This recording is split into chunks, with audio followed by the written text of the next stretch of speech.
outro olhar.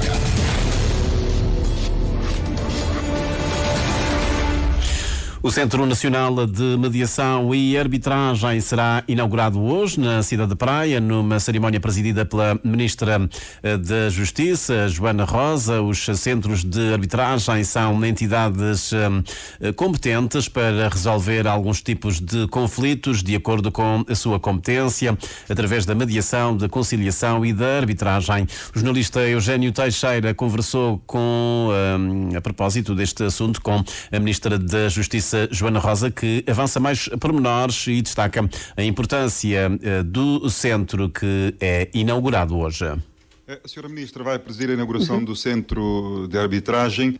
Que mais-valia estes centros podem trazer para a Justiça? Olha, primeiro dizer que o programa do Governo da 10ª Legislatura prevê, entre outras medidas, a criação de mecanismos alternativos de resolução de litígio. E dos mecanismos alternativos constam a conciliação, a mediação e a arbitragem. E nós trabalhamos faz já algum tempo, temos vindo a trabalhar aquilo que é a alteração ao quadro legal existente. Nós temos uma lei que vem de 2005, mas verdadeiramente uma lei que se baseou na lei modelo, que é a lei aprovada, portanto, pelas Nações Unidas em matéria de comércio internacional, e precisa verdadeiramente de alguma atualização, mas o certo é que a lei modelo das Nações Unidas acaba por criar, uniformizar, eu diria, aquilo que é o quadro legal entre os vários Estados, criar um ambiente de confiança na contratação, nas relações comerciais, internas ou internacionais, ter modelos de resolução de litígio fora dos tribunais, eu diria. E neste caso o centro vai ter um papel fundamental, porque está-se a pretender, com a instalação do centro, criar alternativas para que os cidadãos, e não só, possam, ao invés do cidadão se dirigir à justiça, eu estou a dizer a justiça, os tribunais, dirigir-se ao centro de mediação e arbitragem e ver o seu conflito, a solução, a situação resolvida através, portanto, no centro de mediação e arbitragem. Com total segurança jurídica, confiança, eu diria, naquilo que é o processo de constituição de árbitros, das decisões que são tomadas. Isso vai nos ajudar, primeiro, os cidadãos queixam-se hoje da morosidade da justiça, portanto, a lentidão da justiça, a justiça que chega muito tarde, às vezes anos com processos judiciais pendentes, e os cidadãos não têm alternativas. É isso que nós estamos a criar. Alternativas para que as pessoas possam, ao invés de ir aos tribunais, seguir a via de arbitragem através do Centro de Mediação e Arbitragem nacional e internacional, porque vai ser um centro virado também para a arbitragem internacional.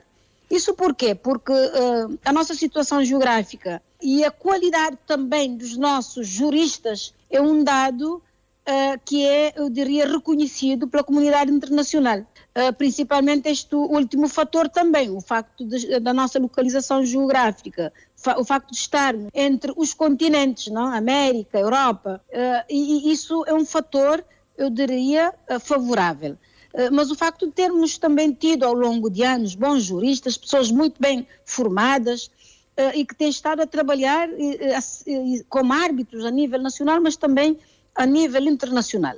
Isso tudo são condições que Cabo Verde oferece. Em termos mas práticos, também vai nos servir como uma forma de atração de investimentos. O investidor que vem para Cabo Verde, a primeira pergunta que coloca às autoridades ou quem esteja a fazer a promoção do país é o funcionamento da nossa justiça.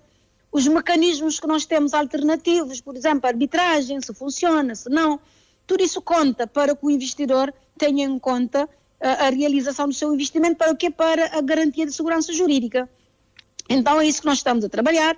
A partir de agora, os cidadãos, e não só, todos quantos queiram, vão poder dirigir-se ao Centro de Mediação e Arbitragem, e nós estamos a trabalhar também o quadro legal, a modernização do quadro legal.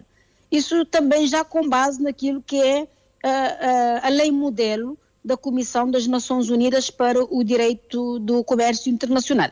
Em termos práticos, várias soluções, decisões, eu diria a modernização também daquilo que é o próprio quadro legal será com base naquilo que é a lei modelo internacional, que é a lei da Comissão das Nações Unidas para o Direito do Comércio Internacional, o que nos vai ajudar também naquilo que é a credibilidade do país em matéria de arbitragem e mediação. Em termos práticos, como é que este Centro de Mediação e Arbitragem vai funcionar, Sra. Ministra da Justiça? Os cidadãos e as empresas, em querendo, dirigem-se ao centro, fazem o registro daquilo que é a situação que querem, que o cidadão ou a empresa quer ver resolvida. Depois há um processo de constituição de árbitros. Cada parte apresenta um árbitro, haverá um outro neutro. Eu diria neutro porquê? Porque é um árbitro que acaba por criar, eu diria, aquilo que é o equilíbrio dentro do próprio grupo, e haverá a discussão e depois a decisão em matéria daquilo que é dar razão ou não dar razão a uma ou outra parte. É um tribunal virado, portanto, para aquilo que é primeiro a espontaneidade das pessoas, eu diria a livre vontade das pessoas em aderir, mas nós também estamos a trabalhar um quadro legal de arbitragem voluntária, mas também de arbitragem necessária, pelo número de processos judiciais que nós temos hoje, a lentidão da nossa justiça, a par de várias medidas que estão em curso, implementadas no âmbito do plano de redução de pendências e em implementação, passando pela modernização, com a entrada em funcionamento do sistema de informação da Justiça, vamos também, ao nível do quadro legal, definir situações que poderão ir diretamente para a arbitragem. Por exemplo, nós estamos a trabalhar a arbitragem sucessória. O que é que se está a pretender? É remeter para a arbitragem toda a matéria referente eu diria, a herança indivisa e partilha de bens pós-mortem. E isso será um fator facilitador de segurança, de igualdade das partes também, porque notamos que há muitos prédios fechados por desavenças familiares. Não se consegue um entendimento. Há muitos problemas familiares também. E então a arbitragem sucessória irá resolver esta situação como definir modelos, ou eu diria a forma em que ao invés de ser cabeça de casal, que as decisões sejam em função daquilo que é maioritárias, eu diria, como se fosse uma sociedade comercial. A maioria decide, portanto, o resto tem que obedecer. Depois de facilitar também a vida ao próprio Estado e criar uma pacificação social, porque há um nível de litígio, eu diria, substancial, ao nível de desentendimento familiar. De igual forma, quando falamos de arbitragem voluntária ou também de arbitragem necessária, estamos a querer também modernizar o nosso quadro legal e trabalhar a parte que tem a ver com todo o litígio patrimonial. Isso irá também, de certa forma, desafogar os nossos tribunais e permitir, portanto, que o Centro de Mediação e Arbitragem possa ter competência para conhecer e dirimir conflitos ao nível dos direitos patrimoniais, por exemplo. A nossa intenção é de nós trabalharmos o processo que nós temos de desjudicialização. A desjudicialização que estamos a querer implementar é tirar da alçada dos tribunais várias matérias que poderão perfeitamente estar sob a alçada do Centro de Mediação e Arbitragem ou então das conservatórias. Temos um estudo, o estudo recomenda-nos determinadas soluções, estamos na fase de temos a iniciativa em razão daquilo que é arbitragem sucessória, temos também arbitragem voluntária e necessária, iniciativa legislativa em curso. Estaremos a trabalhar a outra parte que tem a ver com outras medidas que temos que tomar para que possamos reduzir o nível de litígio que temos que trabalhar, a redução do nível de litígio, como sabem, a tendência para o aumento anual de litígio, e os nossos tribunais não têm capacidade para fazer face àquilo que é tanta demanda.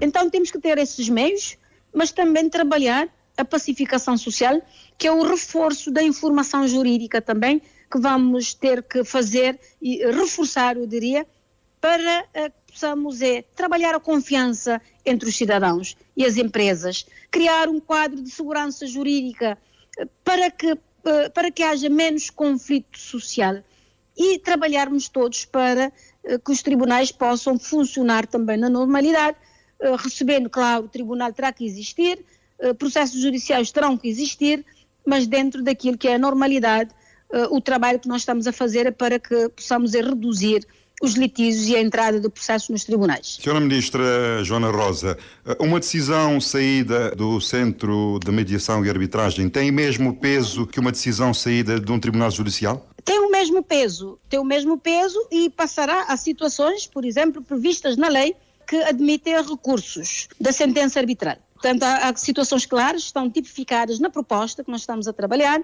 para que também se possa permitir, havendo insatisfação, uma das partes entrar com, eu diria, o pedido de anulação da decisão do Tribunal Arbitral. Portanto, está previsto em lei e estamos a trabalhar para que as pessoas possam também, havendo situações claramente tipificadas e elencadas nessas situações, por exemplo, um caso em que não ser o litígio suscetível de resolução por via arbitral, um caso, ter sido a decisão do Tribunal Arbitral proferida por a incompetência, diria, ou irregularidade do Tribunal, ter havido um processo de violação, por exemplo, dos princípios que estão subjacentes àquilo que são, eu diria, a própria função jurisdicional da resolução de conflitos. Portanto, há matérias que estão tipificadas em lei em relação a esta matéria e que dão garantias às partes em determinadas situações, havendo alguma insatisfação ou inconformidade, as partes poderão portanto, recorrer à decisão do Tribunal Arbitral. Ministra da Justiça Joana Rosa, entrevistada pelo jornalista Eugênio Teixeira a propósito da inauguração hoje do Centro Nacional de Mediação e Arbitragem. Ficamos agora sensivelmente a 3 minutos das 8 da manhã. A hora certa estará connosco em antena o editor de desporto da RCV. Bem-vindo, Neves, para mais uma edição precisamente do Jornal de Desporto.